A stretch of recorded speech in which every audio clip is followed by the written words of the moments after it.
Mga anak, wala ba kayong mga assignment, ha? Ay, nakauwi na din. Mag-grow a garden muna ako. Wow! Magtatanim ako ng candy blossom para yumaman ako. Aba, kakauwi lang ay padagadang naatupag ah. Wow, ang ganda naman ng garden nila. Hindi ako papatalo. Maglalaro ka din yan? Gaya-gaya ka. Mas maganda naman yung garden ko kaysa sa'yo. Ah, ganun.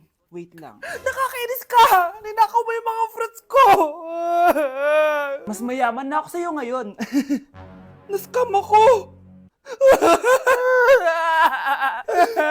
Ayun na nga ba yung sinasabi ko eh. Manda kayong dalawa sa akin, ha?